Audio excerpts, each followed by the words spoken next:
Hello everyone, welcome to NCERT physics simplified. इस video में हम करेंगे chapter number 11 of class 11 physics thermodynamics. समझ से थर्मोडायनामिक्स को एनसीईआरटी से तो स्टार्ट करते हैं फिर इंट्रोडक्शन पैराग्राफ से। In previous chapter we have studied thermal properties of matter. In this chapter will study the laws that governs thermal energy. तो थर्मल प्रॉपर्टीज के बारे में हमने पढ़ा था, अब हम थर्मल एनर्जी के बारे में पढ़ेंगे। We shall study the processes where work is converted into heat and vice versa। तो हम उन प्रोसेस को पढ़ेंगे जिसमें वर्क से हम हीट में कन्वर्ट कर देते हैं और इसका रिवर्स भी। इन विंटर व्हेन वी रब our palms together we feel warmer। Here work done in rubbing produces the heat। ठीक है, तो विंटर में जब हम रब करते हैं पाम्स को तो वर्क से क्या होता है, वर्क करते हैं और वर्क करने से हीट प्रोड्यूस होती है। Conversely in a steam engine the heat of the steam is used to do useful work in moving the pistons। ठीक है, जबकि स्टीम इंजन में क्या होता है, इसका ऑपोजिट होता है, हीट से यूजफुल वर्क किया जाता है, पिस्टन मूव करते हैं और उससे व्हील्स रोटेट करते हैं। In physics we need to define the motions of heat, temperature, work etc. more carefully। Historically, it took a long time to arrive at a proper concept of heat।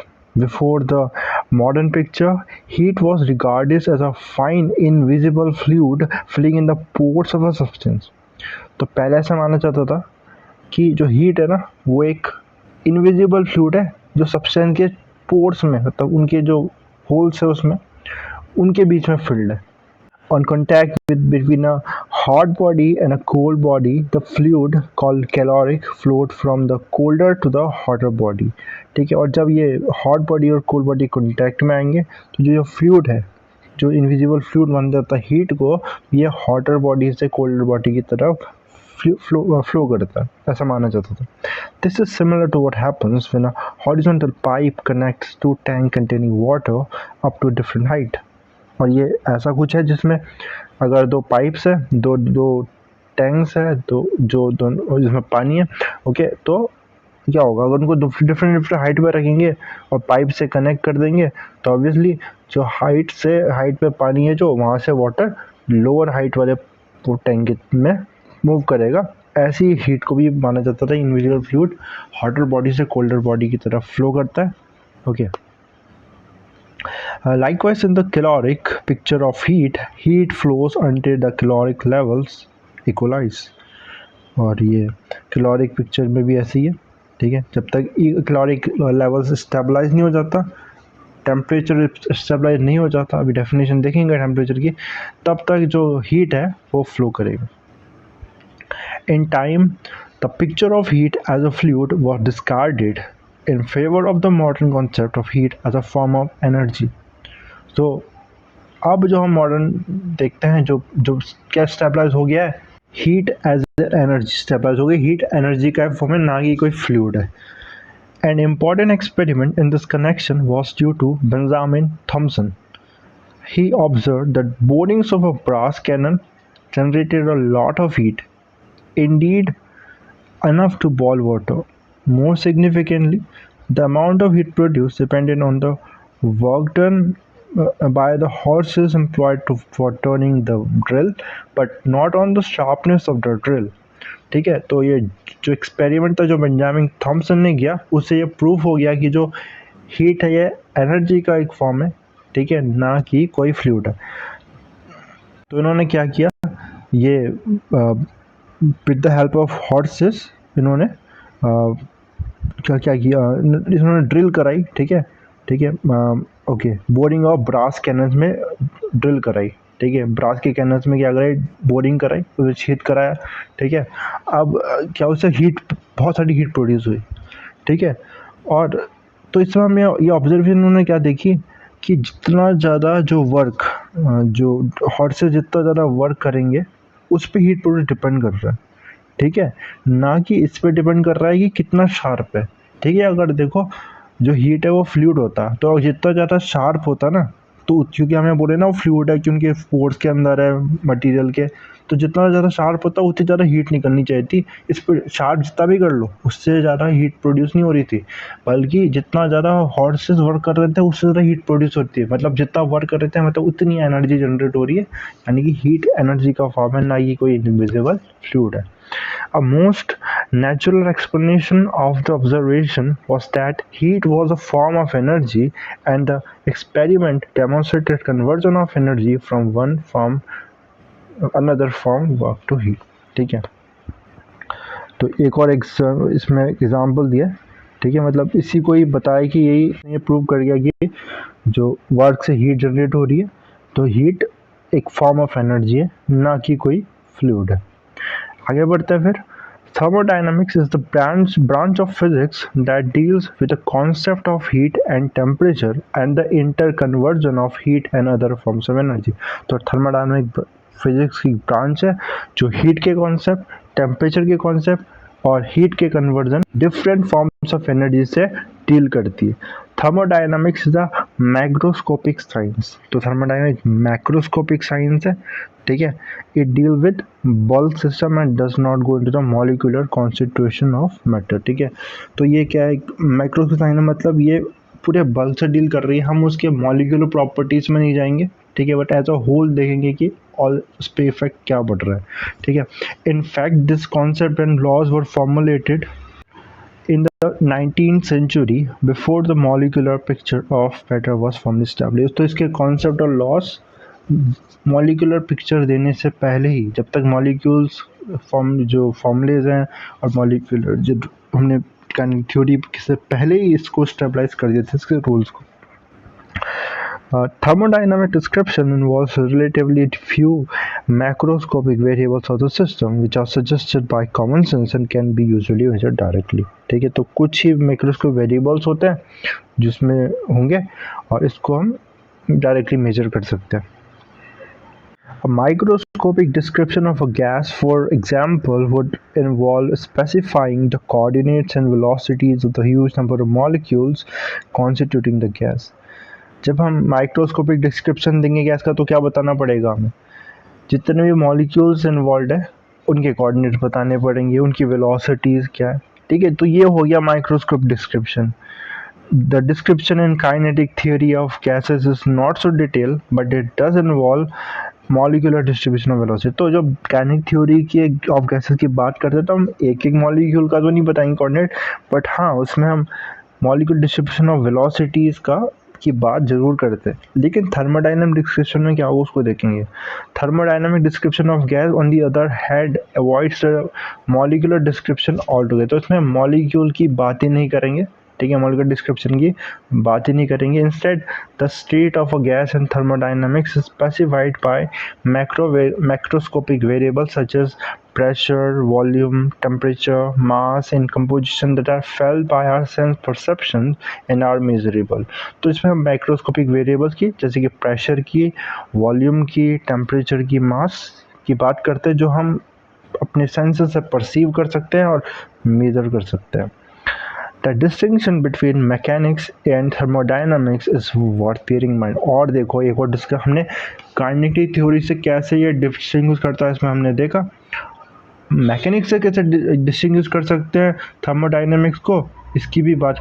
In mechanics our interest is in the motion of particles और bodies under the action of forces and torques. तो mechanics में हम क्या बात करते हैं कि जो पार्टिकल की मोशन, बॉडीज का मोशन हो रहा है, जब उस पर फोर्सेस लग रहे हैं, जब उन पर टॉर्क लग रहा है। Thermodynamics is not concern with the motion of the system as a whole.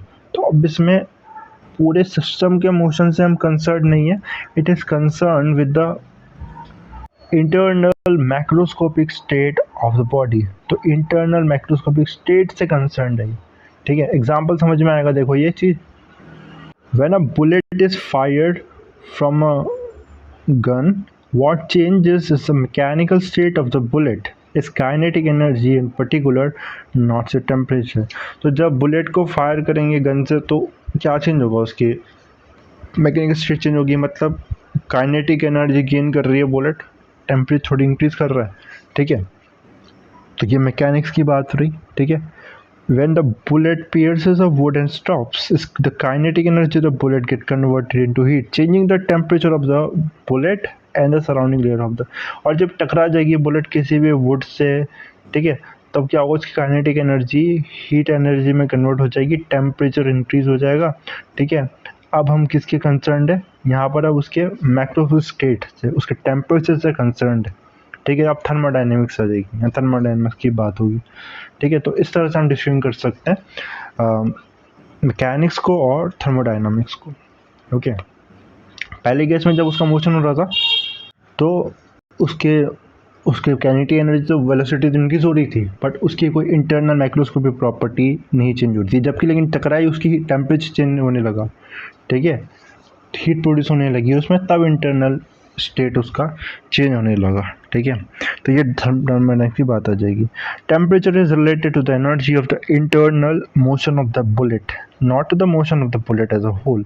तो टेम्परेचर क्या किससे रिलेटेड है, बुलेट के internal energy of the internal motion से रिलेटेड है, ठीक है, ना कि बुलेट के पूरे मोशन से। बुलेट कितनी भी स्पीड से मूव करे उससे उसका टेम्परेचर थोड़ी बढ़ जाएगा, बट जब उसमें क्या होगा, जब उसके इंटरनल स्टेट में, इंटरनल मोशन में जो मॉलिक्यूल्स है उनमें मोशन की वजह से क्या होगा, हीट प्रोड्यूस होगी, ठीक है, तब जाके उसका टेम्परेचर बढ़ेगा, ठीक है।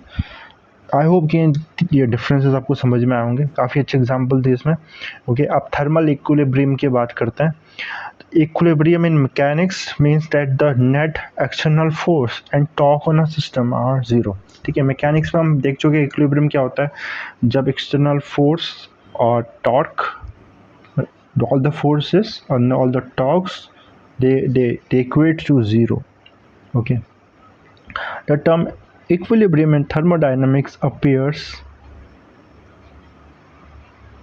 in a different context. We say that the state of a system is an equilibrium state if the macroscopic variables that characterize the system do not change in time, ठीक है। तो थर्मोडायनामिक्स में थोड़ा different concept है, इस context है इस equilibrium का। इक्विलिब्रियम को तब बोलेंगे किसी सिस्टम को जब उसके मैक्रोस्कोपिक वेरिएबल्स, है ना, टेम्परेचर उसका चेंज नहीं होगा, तब हम बोलेंगे कि इक्विलिब्रियम में, ठीक है। अलग अलग इक्विलिब्रियम देखेंगे, थर्मल इक्विलिब्रियम देखेंगे, है ना, अलग अलग इक्विलिब्रियम देखेंगे तो उसमें बोलेंगे। जैसे कि देखो इसमें for example the gas, yes, a gas inside a closed rigid container completely insulated from its surroundings with fixed values of pressure, volume, temperature, mass and composition that do not change with time is in a state of thermal equilibrium। तो ये gas है जो एक rigid container के अंदर, rigid मतलब जिसका क्या साइज चेंज ना हो सके, ठीक है, ठोस है, जो इंसुलेटेड है मतलब हीट एक्सचेंज नहीं हो सकती सराउंडिंग और उस गैस में, वो कंटेनर इंसुलेटेड है, बाकी कंडक्ट नहीं करता है। फिक्स वॉल्यूम ऑफ प्रेशर है उसका, वॉल्यूम फिक्स है, टेम्परेचर फिक्स है, मास फिक्स है। तो थर्मोडायनामिक इक्विलिब्रियम में चेंज नहीं आ सकता ना इनके किसी भी पैरामीटर्स में, ठीक है। In general, whether or not a system is in a state of equilibrium depends on the surroundings and the nature of the wall that separate the system from the surrounding। तो whether एक system equilibrium में है ये किस पर depend करता है, कि सराउंडिंग्स पे डिपेंड करता है, और ये भी डिपेंड करता है कि जो वॉल है जो सेपरेट कर रही है सिस्टम को सराउंडिंग से, उसका नेचर कैसा है, वो कंडक्टिंग है, इंसुलेटिंग है। Consider two gases, capital A and capital B, occupying two different containers. We know experimentally that pressure and volume of a given mass of gas can be chosen to be its two independent parameter, ठीक है। तो दो gases है A और B, different containers में रखी है, और हम क्या कर सकते हैं, हमें पता है कि जो प्रेशर है वॉल्यूम है, ठीक है, of a given mass of gas, इनको हम इंडिपेंडेंट वेरिएबल चूज कर सकते हैं। Let the pressure and volume of gases be PA VA and PB VB respectively. तो दोनों गैसेस का जो प्रेशर, एक का प्रेशर PA VA और दूसरे का PB VB।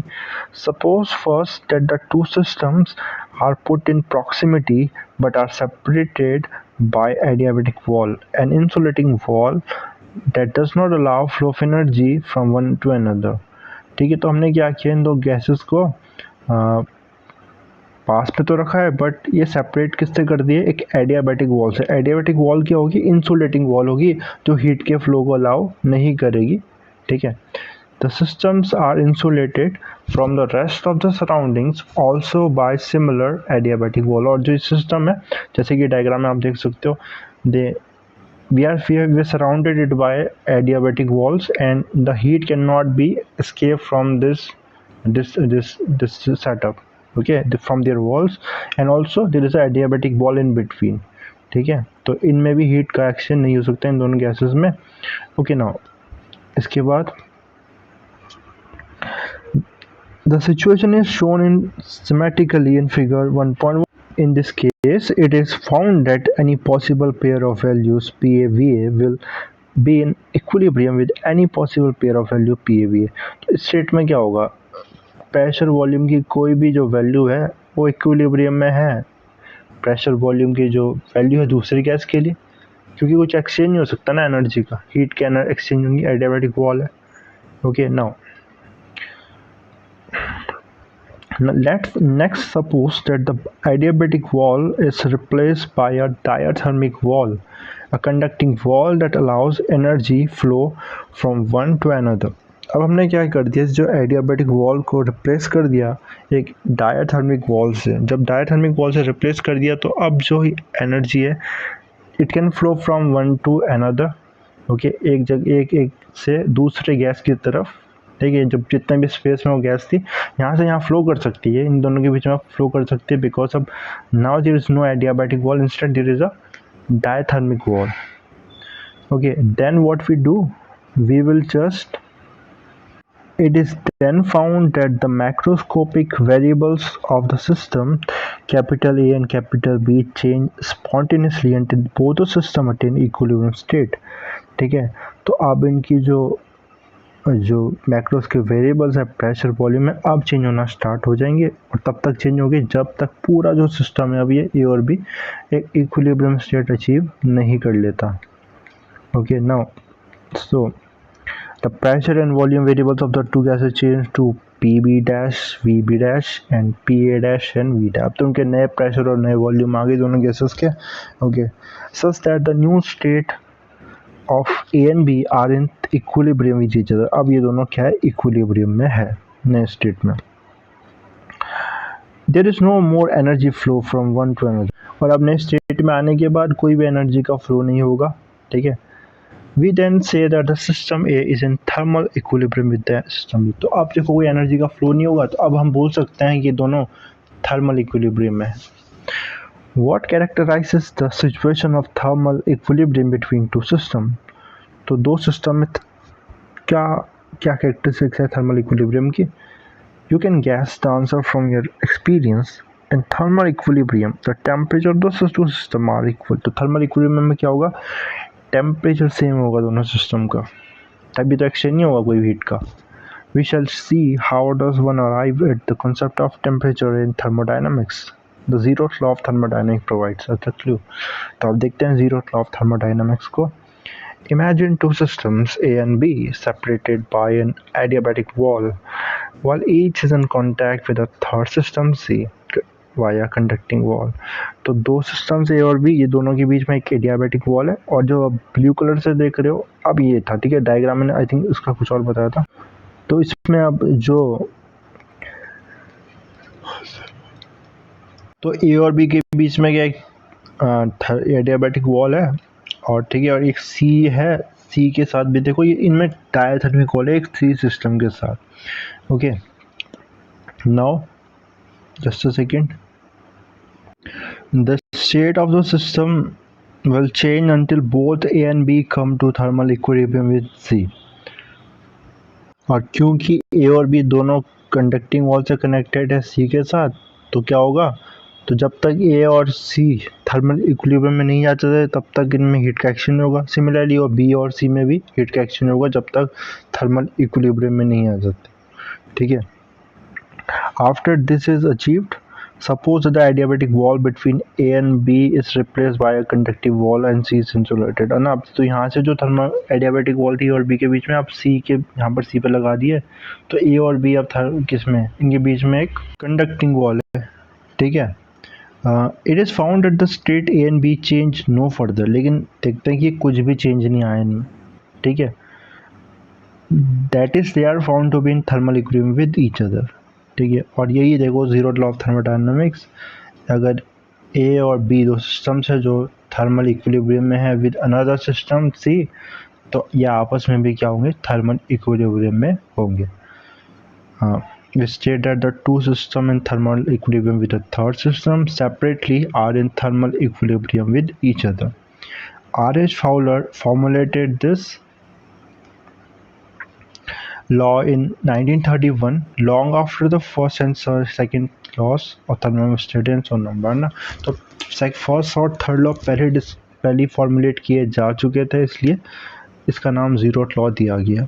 The zeroth law clearly suggests that when two systems A and B are in thermal equilibrium with, there must be a physical quantity that has the same value for both. ठीक है, अब देखो A और B क्या थे, thermal equilibrium में है, तो इसमें एक फिजिकल क्वांटिटी होनी चाहिए जिसकी वैल्यू दोनों के लिए क्या हो, सेम है. ए और बी थर्मल इक्विलिब्रियम में थे, तो एक ऐसी फिजिकल क्वांटिटी जिसकी वैल्यू दोनों के लिए क्या हो, सेम है, ठीक है. और क्योंकि सेम है इसलिए क्या होगा, इनमें हीट फ्लो नहीं होगा, उसी को हमने नाम क्या दिया है, टेम्परेचर का.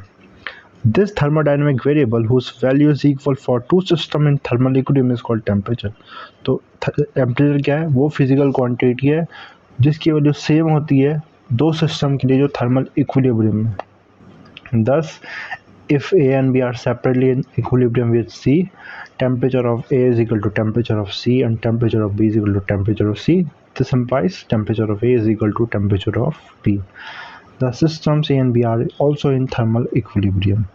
ठीक है, और A और B भी thermal equilibrium में होंगे अगर A C के साथ है और B C के साथ thermal equilibrium में है तो. We have arrived at the concept of temperature formally via the zeroth law.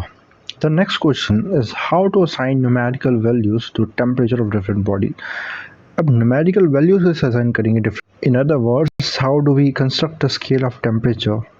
Thermometry deals with the basic questions of which we turn in next section. तो अगले चैप्टर में इसकी बात करेंगे कैसे assign करेंगे. हम क्या करते हैं बेसिकली, दो फिक्स टेम्परेचर ले लेंगे, जैसे melting point of water and freezing point of water and also the boiling point of water ले लेंगे, ठीक है. वो फिक्स टेम्परेचर हो जाएंगे, उसके बीच में हम अलग अलग स्केल में अलग अलग में इसमें मार्किंग कर देंगे, ठीक है.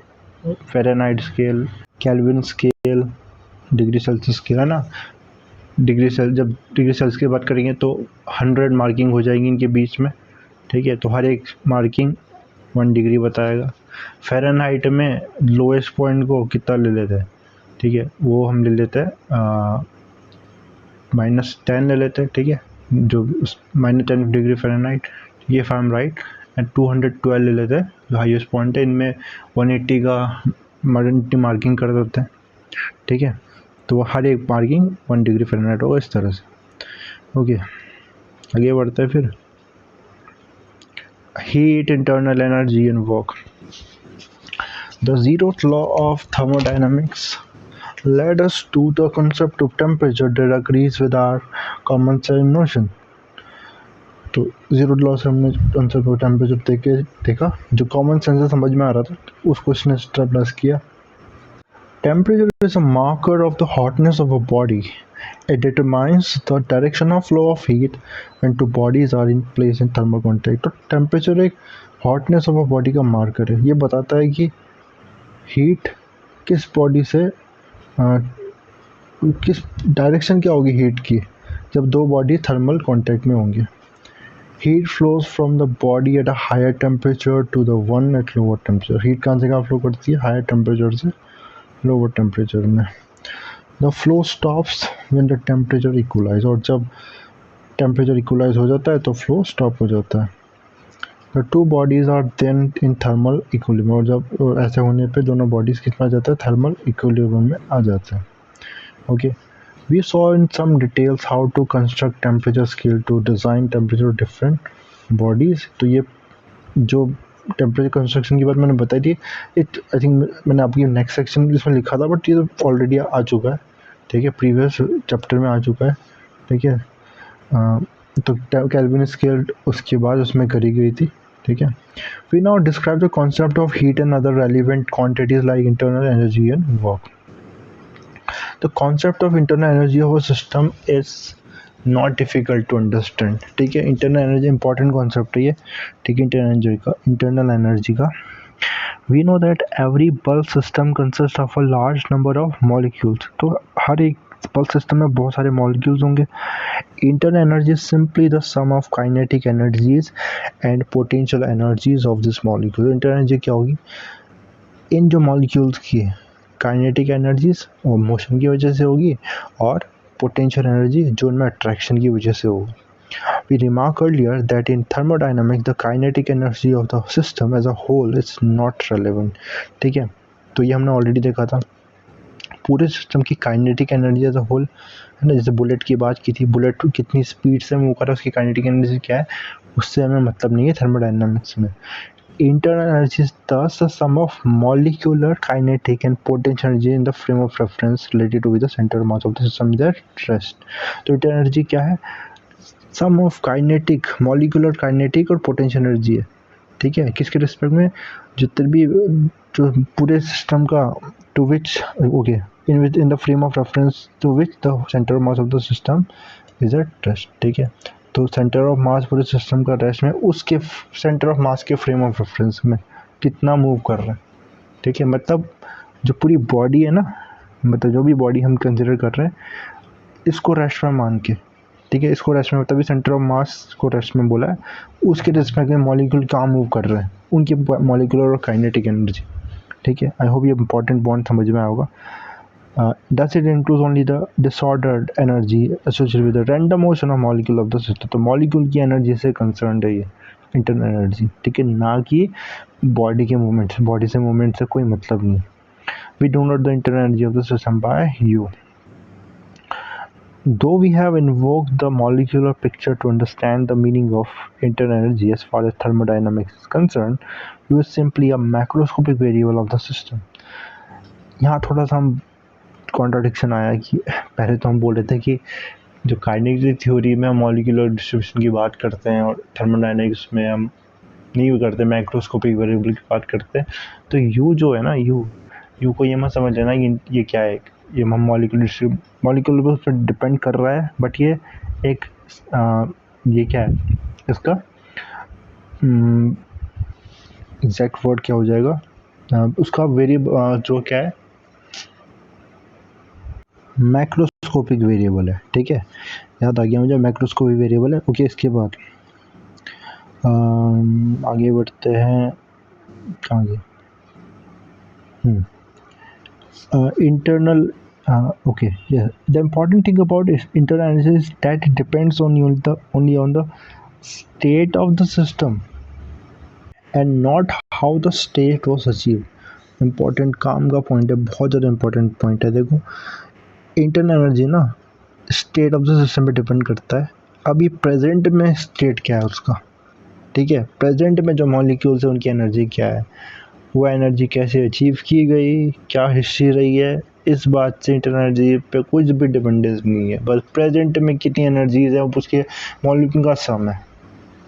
Internal energy you of the system is an example of a thermodynamic state variable, ठीक है। तो स्टेट वेरिएबल का है, जो स्टेट वेरिएबल क्या होंगे, जिनकी वैल्यू किस पर डिपेंड करती है, प्रेजेंट पे डिपेंड करती है, present state of the system पे डिपेंड करती है, ठीक है। जैसे इसमें देखा इंटरनल एनर्जी में देखा, जो प्रेजेंट जो मॉलिक्यूल्स की उनकी एनर्जी, ठीक है, kinetic energy due to motion present में इंस्टेंटेनियसली कितनी है, तो हो जाएगा स्टेट वेरिएबल।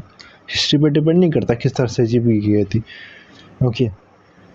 इनको स्टेट वेरिएबल बोलते हैं। इंपॉर्टेंट है स्टेट वेरिएबल अगेन, ठीक है। Thus, the internal energy of a given mass of a gas depends on its state described by specific value of pressure, volume and temperature। तो state variable को हम कैसे describe कर सकते हैं, ठीक है। तो इंटरनल एनर्जी को कैसे डिस्क्राइब कर सकते हैं, pressure, volume, temperature. Pressure, volume, temperature की वैल्यू बता दो, है ना, उस पर्टिकुलर वैल्यूज़ के लिए एक एनर्जी की वैल्यू आ जाएगी। It does not depend on how the state of the gas came about. Pressure, volume, temperature and internal energy और thermodynamic state variable of the system.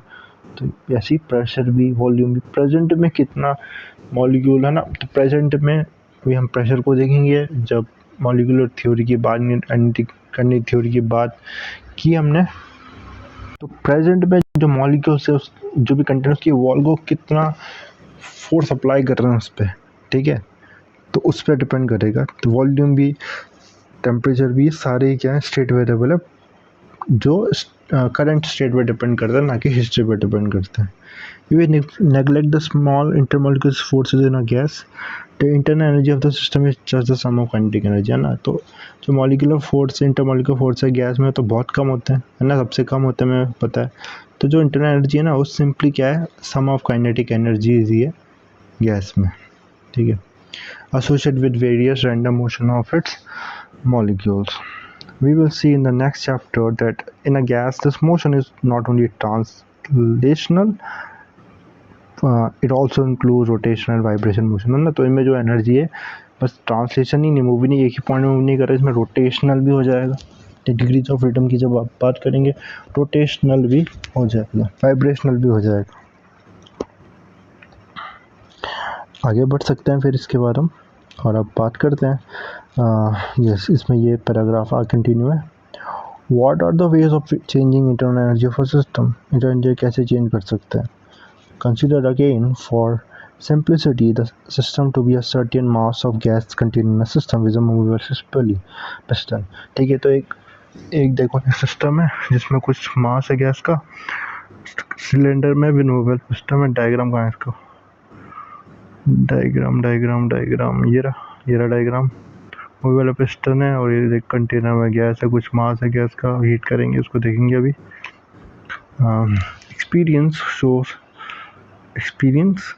Experiment होना चाहता है आई थिंक ये, अच्छा एक्सपीरियंस ही है, okay no problem.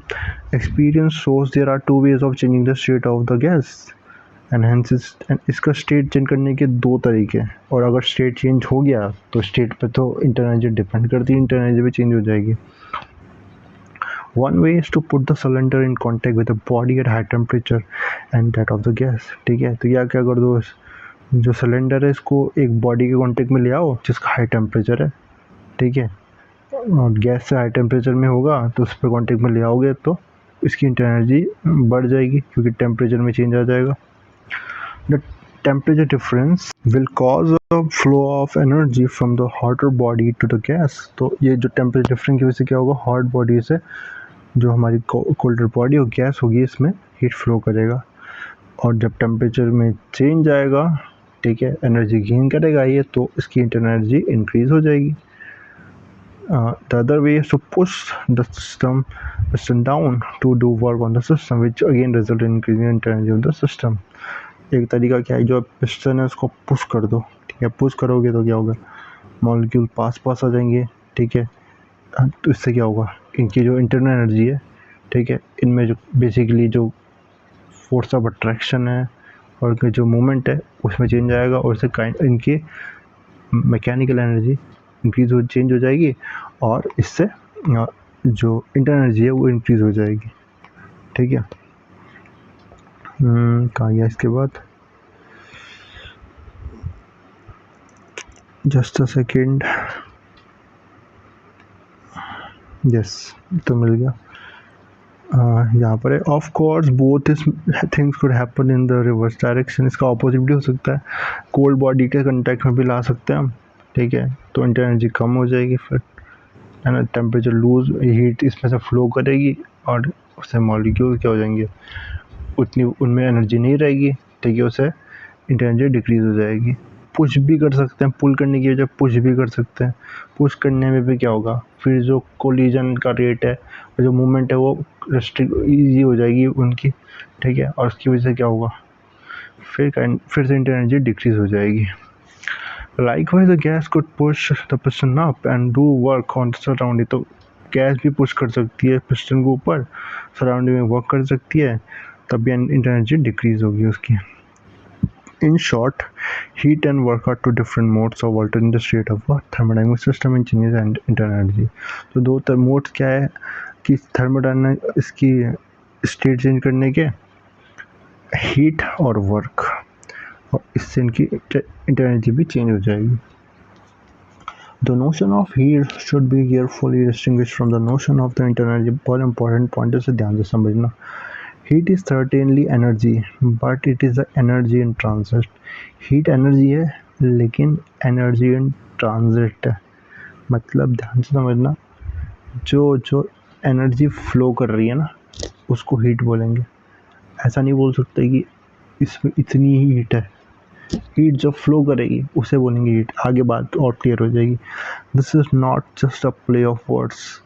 The distinction is of basic significance. The state of a thermodynamic system is characterized by its internal energy and not heat. और जब हम बोल रहे हैं कि उसका स्टेट, थर्मल स्टेट सिस्टम का जो स्टेट है ये इसकी इंटरनल एनर्जी से कैरेक्टराइज हो रहा है, ना कि हीट से. तब उसमें जो स्टोर है ना उसमें थर्मोडायनामिक सिस्टम में वो इंटरनल एनर्जी है. ठीक है. जब मूव एनर्जी फ्लो करेगी तब क्या बोलेंगे, तब बोलेंगे कि हीट फ्लो कर रही है. ठीक है. अब ऐसा बोलेंगे कि थर्मोडायनामिक की इंटरनल एनर्जी है, क्योंकि जो मॉलिक्यूल के काइनेटिक एनर्जी की जो एनर्जी है उसको हीट एनर्जी नहीं बोलेंगे, उसको बोलेंगे इंटरनल एनर्जी.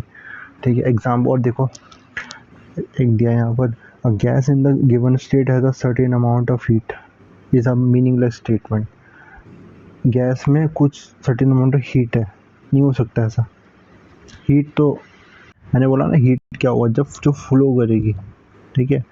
गैस है सर्टेन अमाउंट इंटरनल एनर्जी, ऐसा सही है बोलना. और गैस इन सिस्टम में सर्टेन अमाउंट ऑफ वर्क. ठीक है. ये ऐसा हो जाएगा कि एक गैस में कुछ अमाउंट ऑफ वर्क है, ऐसा. ये स्टेटमेंट क्या है, मीनिंगलेस है ये भी. ठीक है. वर्क तो ट्रांजिट में हुआ ना, जब वर्क तो किया जाता है, इसमें कितना वर्क है ऐसा बोलना गलत है. इसमें हीट इतनी है ये भी गलत है.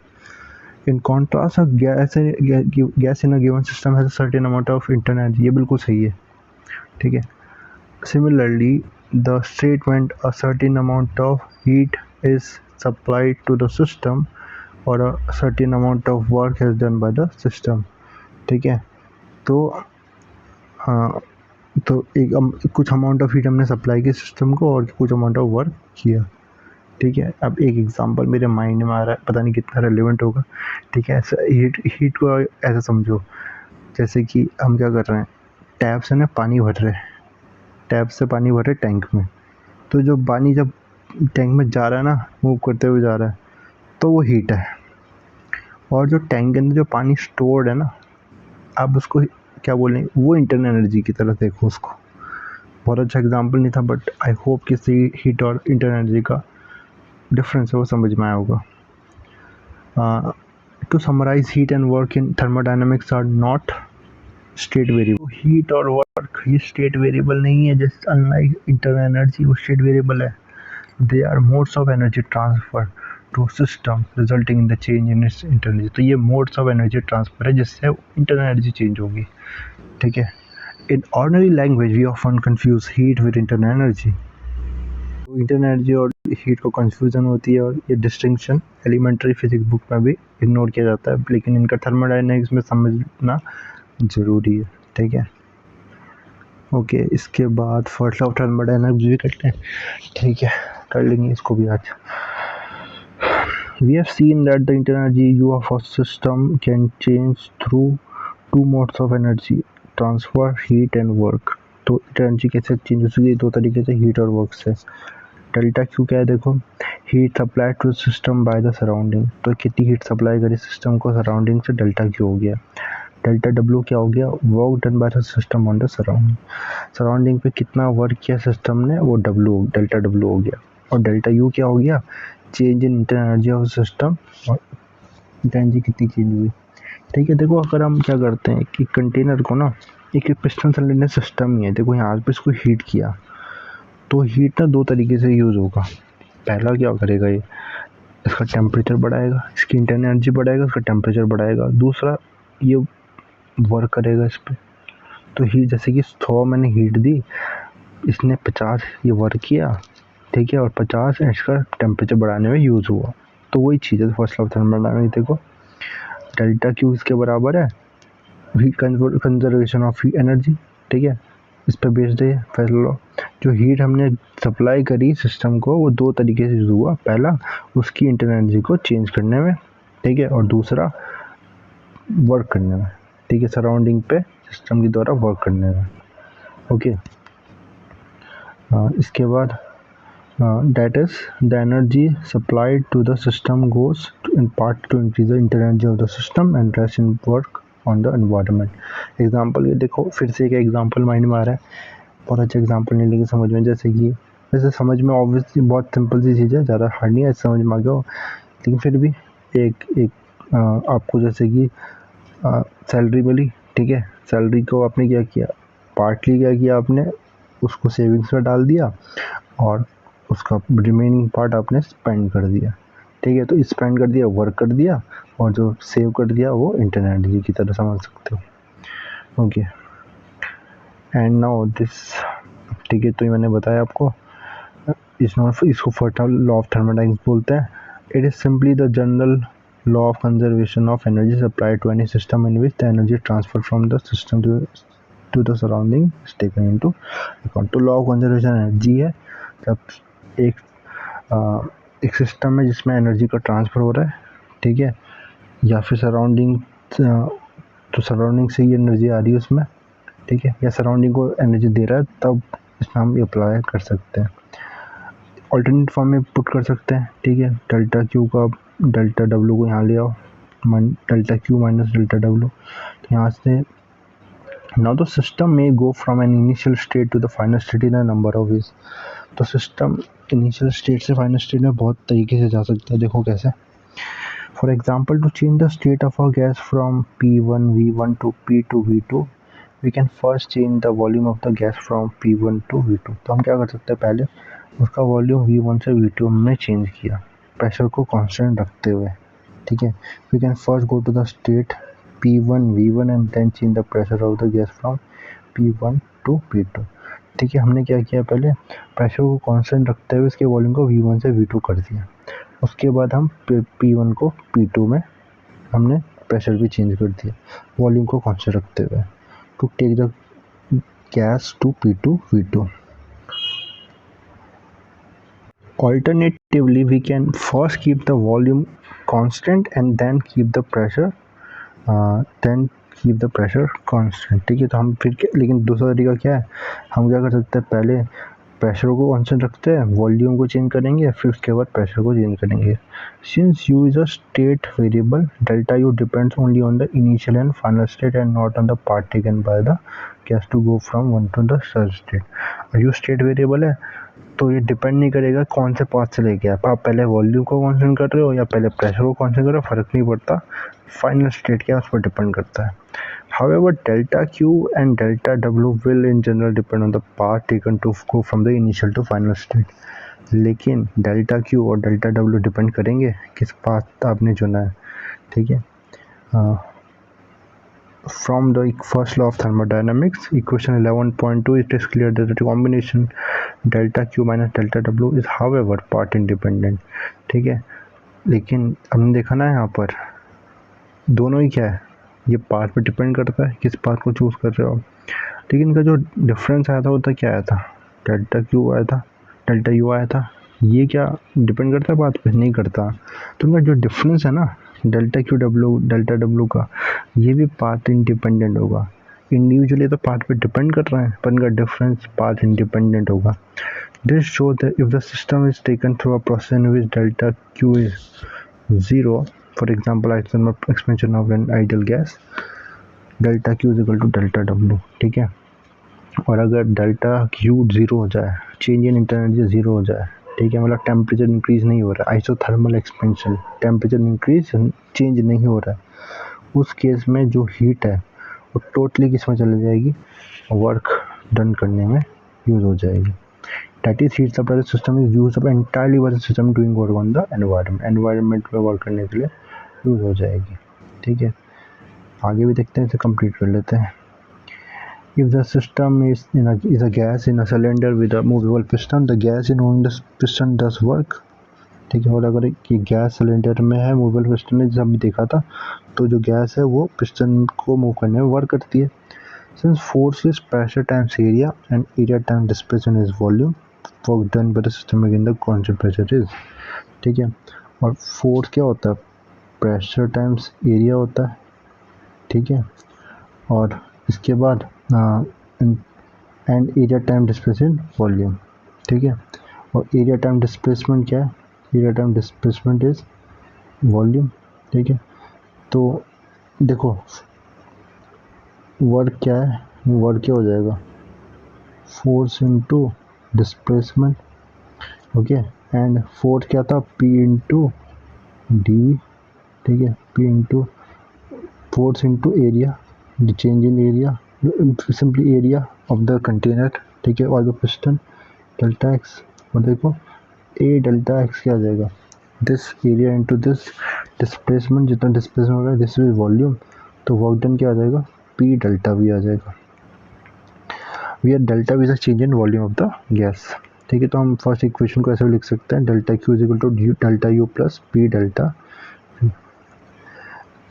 As an application of equation 11.3, consider the change in internal energy for 1 gram of water. When we go from its liquid to vapor phase, the measured latent heat of ice is 2256 joule per gram. ठीक है, तो एक example दिया है यहाँ पर. जब हम क्या करते हैं, 1 ग्राम वाटर को लिक्विड से वेपर में चेंज करते हैं. ठीक है, तो लेटेंट हीट कितना है, 2256 जूल पर ग्राम. मतलब लेटेंट हीट का मतलब क्या है, 1 ग्राम वाटर को लिक्विड से वेपर में चेंज करने के लिए, ठीक है, इतनी हीट की रिक्वायरमेंट होगी. Okay, for 1 gram water delta Q is equal to 2256 ना. 1 ग्राम वाटर को अगर लिक्विड वेपर चेंज में चेंज करना, इतनी हीट की रिक्वायरमेंट होगी. At atmospheric pressure, 1 gram of water is a volume of 1 centimeter cube in liquid phase and 1671 centimeter cube in vapor phase. और 1 gram water और atmosphere phase में 1 gram water का volume कितना होता है, 1 सेंटीमीटर क्यूब होता है और लिक्विड फेज में, और इतना होता है वेपर फेज में. डेल्टा क्यू डेल्टा डब्ल्यू क्या हो जाएगा, पी डेल्टा वी. ठीक है, प्रेशर एटमॉस्फेरिक प्रेशर एरा 1.013 × 10⁵. ठीक है, और ये चेंज इन वॉल्यूम देखो कितना है, ये देखा ना हमने 1611 और 1 सेंटीमीटर क्यूब. ठीक है, इनका डिफरेंस कितना आएगा, 1671 ही आएगा, 1671. Okay, this is 10⁻⁻6 metre cube में चेंज किया है, 169.2 जूल आ रहा है. ओके, ये आ रहा है वर्क डन. और डेल्टा यू क्या आ जाएगा फिर यहाँ से, डेल्टा यू 2256 तो क्या था, ये हीट था माइनस ये, तो इंटर एनर्जी कितनी आ गई, इतनी आ जाएगी. चेंज इन इंटर एनर्जी इतनी आ जाएगी. तो हमने ये फॉर्मूले से इंटर एनर्जी भी कैलकुलेट कर ली है. We see that most of the heat goes to increase the inter energy of system in transit from liquid to vapour phase. तो जब liquid to vapour phase change हो रहा है, तो हीट कितनी सप्लाई करी थी हमने, इतनी सप्लाई करी थी 2256 जूल. इसमें मोस्ट ऑफ द हीट कहाँ यूज़ हो गई, तो मोस्ट ऑफ द यूज़ की इंटर एनर्जी बढ़ाने में यूज़ हो गई. ठीक है, वेपर फेज में. आई होप कि 3 बातों को समझ में आई होगी. ठीक है, तो रिमेनिंग टॉपिक से चैप्टर की नेक्स्ट वीडियो में बात करेंगे. वीडियो पसंद आए को लाइक करना, शेयर करना, इस वीडियो को अपने फ्रेंड के साथ सब्सक्राइब करना चैनल को. कोई भी फीडबैक आपका रहता है वीडियो में बता सकते हो. लास्ट में थैंक्स फॉर वॉचिंग.